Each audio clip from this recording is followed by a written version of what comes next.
Hello மக்களே, big பாஸோட 2வது promo release பண்ணிட்டாங்க. இந்த ப்ரோமோ ஆல்ரெடி லைவில் நடந்து முடிஞ்சிருச்சு. அது மட்டும் இல்லாமல் இது எதை பற்றினா கமருதீனும் விஜய் பார்வதி அவங்க பர்சனலாக பேசுகிறத பற்றி தான் இருக்குது. பெருசாக ஒன்றும் இல்லை. அவங்க என்ன பேசுகிறாங்கன்னா, நேற்று கமருதீன்கிட்ட அவரோட ஃப்ரெண்டு இப்போ சொல்லியிருப்பார் இல்லையா, நீ ஓன் கேம் விளையாடி யாரு கூட சேராத, நீ என்ன இங்கே ரேஷன் கார்டு எடுக்க வந்து அப்படின்னு சொல்லி கேட்டிருப்பாரு. அதை வச்சு தான் இவர் இன்றைக்கி சொல்கிறாரு, நான் அவங்க கூட சேர்றதுனால தான் உங்கள் நேம் ஸ்பாயிலாக தான் நான் நினைக்கிறேன் அப்படின்னு சொல்லிட்டு கமருதீன் சொல்ல. அப்படிலாம் இல்லை, ஆனால் எனக்கு உங்க கூட பேசாமல் இருக்க முடியல, நீ தனியாக இருக்கிறத பார்த்தா ஃபீல் ஆகுது. அமிர்தன் என்ன சொல்கிறாருன்னா, என்னால் தான் உனக்கும் ஆறாருக்கும் சண்டை வருது, நீ அவ கூட பேசாமல் இருக்க நினைக்கிறேன்னு சொல்ல.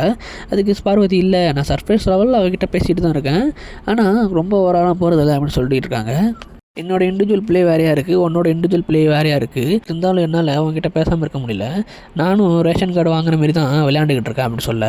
ஒன்று நான் ஒரு சைட்லையும் அவளை நான் ஒரு சைட்லையும் தான் வச்சு பார்த்துக்கிட்டு இருக்கேன். இங்கே எங்கே நீ டீப்பாக ஹர்ட் ஆகிறியோ அப்போ தான் இங்கே இருக்கிற ஹவுஸ்மேட்ஸ்லாம் அவன் நிறையா கல் எறிவாங்க, அதை நீ எப்படி ஹேண்டில் பண்ணுறன்றது தான் இந்த கேமே அப்படின்னு சொல்லிட்டு பார்த்து சொல்கிறாங்க. இது ஒன்றும் புரியல, ஏதோ லொடலொடன்னு போட்டு உருட்டுற மாதிரி தான் இருக்குது. ஒன்று இருக்குன்னு சொல்லுங்கள், இல்லை இல்லைன்னு சொல்லுங்கள், டப்புன்னு முடிச்சு விட்டு போயிட்டே இருங்க. எதுக்கு தேவையில்லாமல் இவ்வளோலாம் எடுத்துகிட்டே இருக்கீங்க? நானும் ரொம்ப நாளாக பார்த்துக்கிட்டு எடுத்துக்கிட்டே தான் இருக்காங்க. நேற்று நைட்டு இதாக நடந்துகிட்டு இருந்தது, இப்போ இதாக நடக்குது. ஒரு ப்ரோமோ வேறு போட்டு தொலைகிறாங்க. டக்குன்னு முடிச்சு விடுங்க, ஒன்று இருக்குன்னுங்க, இல்லை இல்லைன்னு சொல்லுங்கள்.